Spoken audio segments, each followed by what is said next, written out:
వైఎస్ఆర్సీపీ ప్రభుత్వ హయాంలో అధికారాన్ని అడ్డం పెట్టుకొని మాజీ మంత్రి పెద్దిరెడ్డి రామచంద్రారెడ్డి అటవీ భూములను కబ్జా చేసినటువంటి కేసులో ఇప్పుడు పవన్ కళ్యాణ్ గారు ఆ కేసు మీద ఫోకస్ చేశారని, దాని మీద తగిన చర్యలు తీసుకోవాల్సిందిగా సదరు శాఖకు సంబంధించినటువంటి అధికారులకి పవన్ కళ్యాణ్ గారు ఆదేశాలు జారీ చేసినట్టుగా ఇప్పుడు కొన్ని వార్తలు వస్తున్నటువంటి నేపథ్యంలో ఈ కేసులో పెద్దిరెడ్డి రామచంద్రారెడ్డి అరెస్ట్ అవ్వడం ఖాయం అనేటువంటి వాదన ఇప్పుడు తెర మీదకి వచ్చింది. దీని మీద మనం పూర్తి స్థాయిలో విశ్లేషణ చేసుకుందాం. ప్రస్తుతం మనతో పాటు ఉన్నారు ప్రముఖ రాజకీయ విశ్లేషకులు అడుసుమల్లి శ్రీనివాసరావు గారు. సార్తో మాట్లాడు.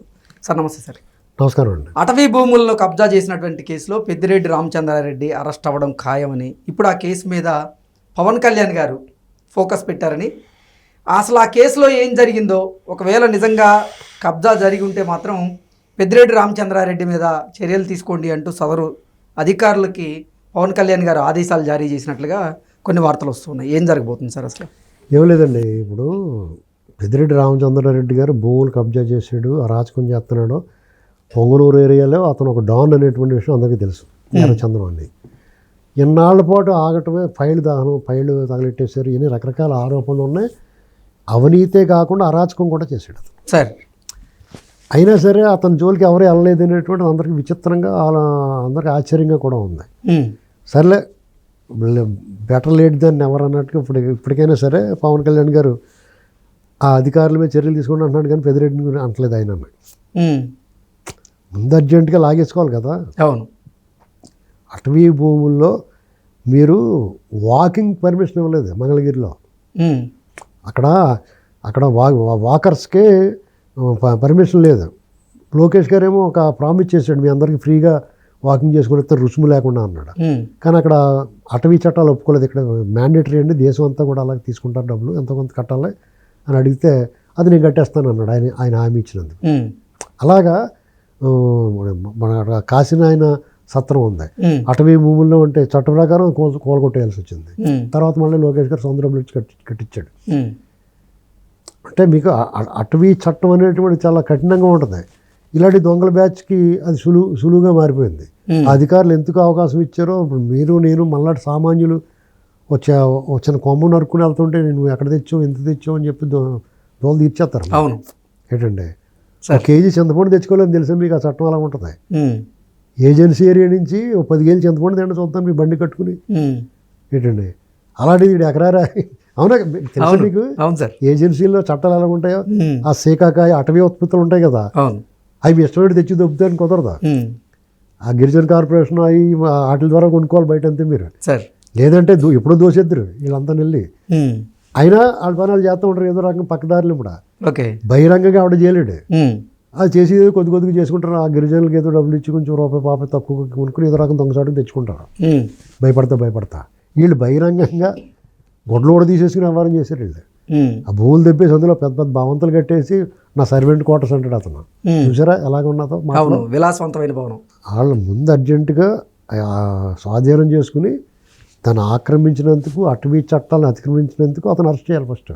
సార్ అతను ఈ ఫైల్ దహనాలు, భూ కబ్జాలు, 100 ఎకరాలు కొట్టేసింది చిత్తూరు జిల్లాలో, ఇవన్నీ అతను కూడా ఒకసారి లోపలికి వెళ్తే బయటకు వచ్చే ఛాన్స్ ఉండదు. ఇప్పుడు వాళ్ళ అబ్బాయి వెళ్తాడు అనుకోండి, మద్యం కేసులు వెళ్తాడు గ్యారంటీగానే. ఇక వాళ్ళని ఎవరన్నా కాపాడదాం అనుకున్నా కాపాడలేని పరిస్థితుల్లోకి వెళ్ళిపోతున్నారు వాళ్ళు. అంటే అలాంటి పాపాలు చేశారు, తప్పులు చేశారు వాళ్ళు. అంటే నేను దేవుడు కూడా కాపాడలేడు అంటారు కదా, అలాంటి పరిస్థితులు. వాళ్ళు కొంత సానుకూలత ఉంటే ఉండొచ్చు, కొంతమంది రకరకాల రూమర్లు ఉన్నాయి. ఆ రూమర్లు అంటే నిజం అనుకోలేము. ఇప్పుడున్న ప్రభుత్వం ఆ టైప్ కాదు. వాళ్ళు ఎవరో కూడా ఇలాగ జగన్మోహన్ రెడ్డి వాళ్ళ బ్యాచ్లో కక్కుర్తి పడరు. అయినా రకరకాల ఎందుకు అరెస్ట్ అవ్వలేదు, అందరూ అతని మీద ఎందుకు చర్య తీసుకుంటలేదు అని చెప్పాను. అక్కడ లోకల్ లీడర్లు కూడా దెబ్బడాలి కదా. పార్టీ ఏమి అతను వదిలేమని ఏం చెప్పదు కదా, పార్టీ కానీ ప్రభుత్వం కానీ అతను వదిలేమని చెప్తాం. ఇప్పుడు అతనితో తలపడిన వాళ్ళు ఉంటారు కదా, అతని తమ్ముడు ద్వారకానాథ్ రెడ్డి మీద తలపడిన వాళ్ళు ఉంటారు కదా, వాళ్ళు తెలుగుదేశం పార్టీ వాళ్ళు, లేకపోతే జనసేన పార్టీ వాళ్ళు, బీజేపీ వాళ్ళు ఉంటారు కదా. వాళ్ళు మరి వాళ్ళ ప్రత్యర్థిని ఎందుకు వదిలేయమంటున్నారు? వాళ్ళంతా కుమ్మక రాజకీయాలు నడుతున్నాయేమో మరి. ఓకే, అలాంటివి చూసుకోవాలి. పార్టీ ఓవరాల్ స్టేట్ మొత్తమే పడుతుంది ఆ ప్రభావం. అంటే మీరు అతను వదిలేస్తున్నారు, మమ్మల్ని ఎందుకు పట్టుకున్నారు అంటే అడుగుతాడు, పక్కన అడుగుతాడు కదా. సినిమా లైన్లో క్యూలో ఉన్నప్పుడు, లేకపోతే ఓటు వేయడానికి వెళ్ళినప్పుడు చిరంజీవి గారు అటువంటి పక్క నుంచి వెళ్తుంటే లైన్లో నిలబడమన్నాడు ఒక అతను. అవును, 2014 ఎలక్షన్ అప్పుడు. అవును సార్. పాపం ఆయన సెలబ్రిటీ కదా, ఆ ప్రివిలేజ్ ఉంటుంది, కొంచెం ముందే వెళ్దాం అనుకున్నాడు. ఉమ్, మీరు లైన్లో రండి అన్నాడు. ఒకవేళ ఆయన వెళ్ళిచ్చారు, ఆయన ఎందుకు వెళ్ళిచ్చారు, నేను ఎందుకు వెళ్ళకూడదు అంటాడు ఇంకో. ఉమ్. మరి అంతే కదా. అలాగే ఈ కేసుల్లో కూడా అతను వదిలేసారు, మమ్మల్ని ఎందుకు పట్టున్నారు అంటాడు. ఉమ్, ఇప్పుడు దొంగోళ్ళు కూడా జేబులు కొట్టేసి కూడా ఏమంటారు, మేము జేబులు కొట్టేస్తాం 150 కక్కుర్తి పడితే మమ్మల్ని పట్టుకుని జైలు వేస్తున్నారు, వాళ్ళు 1000 కోట్లు కొట్టేసినా వాళ్ళు ఎందుకు వదిలేస్తున్నారు అన్నాడు ఉంటుంది వాళ్ళ మనసులో. ఉమ్, కాబట్టి ఇప్పటికైనా సరే ఆ అధికారుల మీద చర్య తీసుకోమంటున్నారో, అధికారుల మీద కాదు, ఎవడైతే దొంగిలించాడో వాళ్ళ మీద కూడా చర్యలు తీసుకోమని వాళ్ళ వాళ్ళు చెప్తాం. అంతే, మనం చేయగలిగింది అంతవరకు ఏముంటుందండి, ప్రజలను అవేర్ చేయడం తప్ప మనం చేయగలిగింది ఏమి ఉండదు. ఓకే. అంటే ఇది జరిగి కూడా చాలా సంవత్సరాలు అవుతుంది సార్, బయటకు వచ్చి కూడా నెలలు అవుతుంది. అయినా సరే ఇప్పటివరకు అసలు అటవీ శాఖ అధికారులు ఎందుకు ఆయన మీద చర్యలు తీసుకోలేదు అనేది అందరూ. అటవీ శాఖ అధికారులను అయితే బూస్టింగ్ చేయాలి, చర్యలు కాదు. చర్యలు అంటే సస్పెండ్ చేసి ఇంట్లో కూర్చోబెట్టి జీతం ఇవ్వడం కాదు, మొత్తాన్ని తొలగించాలని. లేదంటే చెట్లు నరికేసిన కొండల కింద మారిపోతాయి, శుభ్రంగా చెట్లు నరికేస్తారు అడవిల్లో. గవర్నమెంటే కలప కింద అమ్ముతుంది కొట్టి, అవును, ఆ కొండలు ఖాళీ అయిపోతాయి, కొండల కింద ఉంటాయి, అక్కడ వీళ్ళ చేత మొక్కలు నడిచాలి తీసుకెళ్ళి. ఏంటండి ఆ పని చెప్పాలి వాళ్ళకి. ఓకే. బాగా డీప్ ఫారెస్ట్లు ఉన్నాయి, అదంటే ఎవడిష్టమైన డబ్బులు తెగ తినమరిగి. అన్ని శాఖల్లో అధికార దుర్వినియోగం సార్.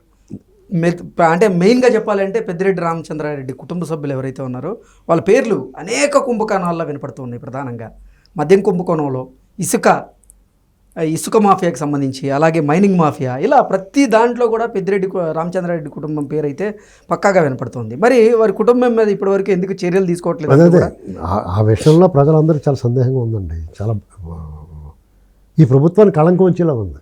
ఇంకంతకన్నా మనం ఏం చెప్తాం, చాలా చెడ్డ పేరు వస్తుంది. ఆ విషయంలో చాలా కఠినంగా వ్యవహరించాలి వీళ్ళు. ఓకే. ఎందుకంటే మేము అన్ని ఆధారాల కోసం చూస్తున్నాం అనేటువంటి నిరూపించుకోవాలంటే వాళ్ళందరూ లోపల పోవాలంతే. నేను వద్దనుకుంటున్నాను, నేను వదిలిపెడతారని అనుకుంటలేదు. ఓకే, కొంచెం లేట్ అవ్వచ్చు కానీ, ఎందుకంటే వీళ్ళు మట్టగడిసల్లో జారిపోతారు. చాలా జాగ్రత్తగా బిగించి ఎక్కడా లూజ్ లేకుండా, ఈ చట్టంలో ఉన్న లూజుకులు వాళ్ళు తెలిసినట్టుగా ఇంకెవరికి తెలియదు. ఓకే, జాగ్రత్తగా తప్పించుకుంటారు. వాళ్ళు తప్పించుకోకుండా అన్ని దారులు మూసేయాలి వాళ్ళకి. పులి మేక ఆటలో గళ్ళు బంధించినట్టు బంధించేయాలి వాళ్ళకి. Okay. Okay sir, thank you so much.